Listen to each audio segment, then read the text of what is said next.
Welcome to another very special bonus episode of the KBB Review podcast. I'm your host with Almost the Most, Andy Davis, and today I've got a really interesting conversation with Rob Ginsberg from HIB. Now, until very recently, it was better known as HIB, the company founded by Rob's father, Warren Ginsberg, 35 years ago, but it has recently undergone a major rebrand and subtle name change to underline its status as one of the leading accessories suppliers in the bathroom industry. So, new name, new brand, new ranges, new products, and new philosophy and strategy, all underpinned by decades of heritage, industry knowledge, and experience. And Rob is going to talk us through it. You can find out more about them, of course, at hib.co.uk, and that link is in the episode description. But first, I'll hand over to me and Rob Ginsberg. And down the line, as promised, here is Rob Ginsberg. How are you, sir? Very good, thank you. Good to be with you. It's good to have you here. Where exactly are you talking to us from today in the world? Today I am in our North London office. So, I split my time between our main site in the Midlands and North London. Oh, so you're not that far from us, really? No, quite close. I'll shout and see if you can hear. Well, the miracles of technology mean that the megaphone style of podcast doesn't really need to apply here, Rob. Okay. I think we'll be all right. Excellent. We've moved on. Good. Yeah. So, look, as I said, you and HIB, now HIB, have been very, very busy lately, to say the least. So I think the best place to start, before we start to talk about the rebrand, is to do a quick recap of the HIB/HIB story up to this point for those that have been living under a rock and aren't really sure of what the story is. So can you fill us in on the backstory up to the rebrand? HIB as it was, what started 35 years ago. It was founded by my father, and really, I think the aim was to elevate bathroom design, initially through bathroom mirrors and cabinets, and really just enhance the functionality from a very basic product as it was 35 years ago, sort of drilled, beveled mirror, into, I think what we've really done is taken mirrors and cabinets and help move that, really develop the design and create it as a significant part of the overall bathroom design through innovation in technology and design. Yeah, you're one of the forerunners. Certainly your father, Warren, was one of the forefathers of making that a category of its own. As you say, it was very much seen as an afterthought. It was all very, very basic stuff. And really, that was the start of a journey that as we see now, with an awful lot of companies are seeing the accessories, or whatever you want to call that channel, as a key part of what a bathroom design is. Yes, and I think especially with a bathroom mirror or mirror cabinet, whereas it was, probably one of the last products in the bathroom purchase 35 years ago, it's now a more central element to what that can bring to the bathroom in terms of design, and in terms of innovation and what it gives the consumer. So hopefully we've been a significant part of that journey. I think, for example, one of the first changes that we made was the development of steam-free mirrors, which we launched and then has obviously gone on to be a more sort of fundamental part of mirrors in general these days. It's a family business, and one of the things with family businesses is that they get passed on to the next generations, and that tends to trigger rethoughts and regeneration, if you like, of what the brand means, and that's certainly what's happening with you guys. So I'm sure lots of people have seen that you've been through a big rebrand. HIB is no more. You are now HIB, full stop. Give us the concept behind it all. Give us the train of thought that led up to this point of needing to rebrand and what exactly it is you want to achieve with it.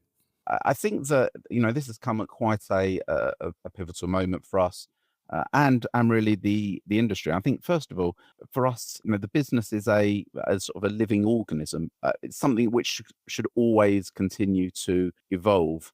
So I think the rebrand for us was a chance to sharpen our identity and better support our partners in delivering inspiring sort of showroom experiences. I think it's a new chapter for HIB. Obviously, we've got a new look, a slight tweak on the name, but it's about purpose, personality, and clarity. And I think it encapsulates the passion, really, of who we are, creating stylish, functional, and aspirational bathrooms. And really, I think the identity allows us to understand who we are. And I think that's always really important from an internal point of view, But then hopefully as the months and years go on and we've got a roadmap of what we want to achieve, that actually that filters out to the retailer and the consumer as well. Yeah, I always think it's interesting. Any company that has history and provenance and heritage, which yours does, 35 years, it's a long time. And as you say, founded by your father, so it's a family business, but it still needs to keep up with the times to succeed. So when you take a brand, it has to align with where the industry is, with where the market is when you go through that process. How have you made sure that new branding, that new purpose that you have, keeps up with what's actually happening in the bathroom market? And it's always, I think, it's always a challenge between brand and product to make sure that you're keeping it on the same level. Sometimes you can move quicker on one, and then one falls behind, and it's important to realign, which is what I think we have done over the last few months. I think for us, the new identity provides retailers with stronger visual tools. We want to really support them. So storytelling assets and in-store displays that will bring our products and brand experience to life. I think that's important because the bathroom is increasingly seen as a design statement. And I think the rebrand reflects that shift, helping retailers showcase bathrooms as style-forward, personalized interior spaces. I think over I think 60% of UK homeowners consider style and visual appeal as important as practicality when selecting bathroom products. So that's all part of where we want to go with the brand. It's about lifestyle, isn't it? And you're right in that how you display that stuff in the showroom is so important. And more retailers are perhaps reducing the number of displays they have, but expanding them to be much more room set, lifestyle kind of environments. And I guess, go back 20 years, the kind of products that you're known for would have been displayed in a very perfunctory way. They would have all been on the wall in one go, and you just kind of pointed at one and picked one. Whereas now, and clearly what you're trying to do with this rebrand, is be a lifestyle brand yourself to fit in with that. Yes, and I think that's part of it. I think lighting, mirrors, storage now contributes to a bathroom's overall aesthetic, and people want to express individual design preferences. The bathroom has become a really important room in the home, and therefore whether it's the shapes, the designs, the colors have all got to fit into someone's life and who they want to be. And is this the kind of process you went through when you were doing this whole rebranding exercise? Because you have to sort of start somewhere when you just decide to do it. So is this where you started with look, here's what's actually happening in bathrooms right now, and we need to reflect that while keeping hold of the heritage and the provenance and all that kind of stuff? Yes, it was definitely a balance, and we spent a lot of time before even worrying about what we were going to look like, or the future. It was understanding who we were, because I think that heritage is really important. We've got history, and there are things that hopefully we're respected for, and you really want that to be part of the future. But equally, you need to understand about where the industry is going. We spent a lot of time talking to retail partners, talking to consumers, and talking to people within the business, and trying to put all of that together to understand about what was needed for the future, because we need to understand what consumers want, but equally we really need to understand what retailers wanted from us going forward. Yeah, and I think that's the correct way around to do it, because otherwise you could end up with the right dog's dinner, couldn't you? But and what you've done, it looks fantastic.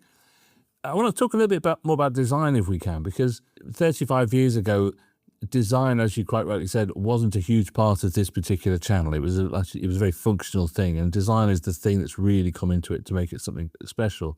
And I always think design plus a strong company brand is quite an interesting combination, because I think there could be a danger that brands can lose a bit of identity because they become slaves to trends rather than interpreters of them, if that makes sense.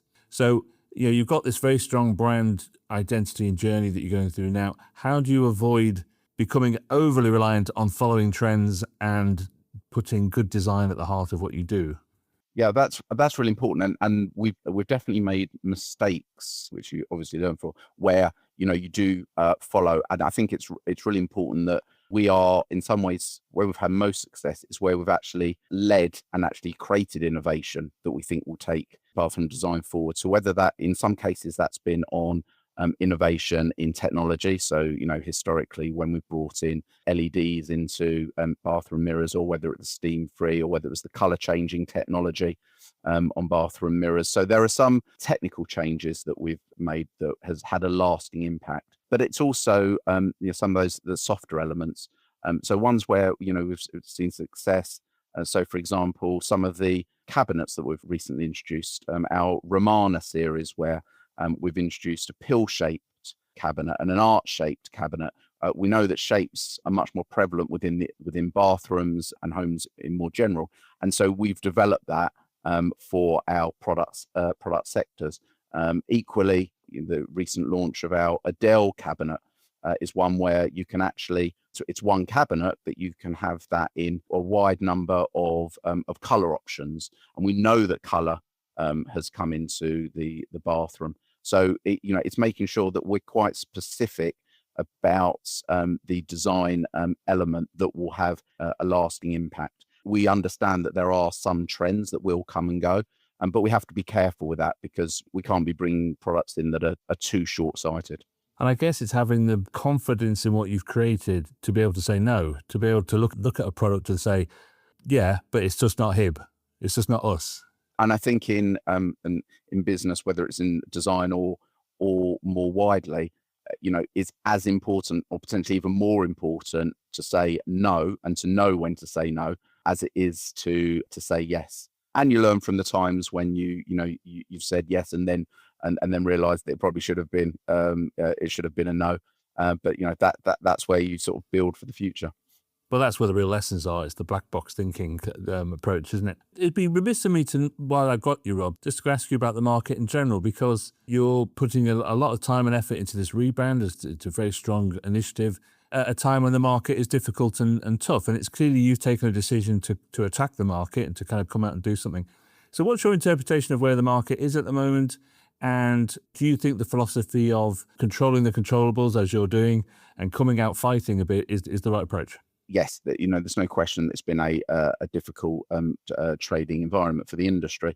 I've been doing this for over 20 years now, and I think that experience has definitely taught me that, and we've had probably some of our most successful periods after the softer trading times, and that has been because of the work we've done during the downturn. So I remember during whether it was the recession that we had or whether it was during COVID, we really stepped on the gas at those times. And I think, that's what we're doing again now. There's been a lot of work that we've put in to the rebrand, also to product development, also to the structure of the business over the last few years. And I see that paying dividends in the months and years to come as the cycle turns, which it will. And I'm already starting to see some initial signs that, hopefully will only develop over the months ahead.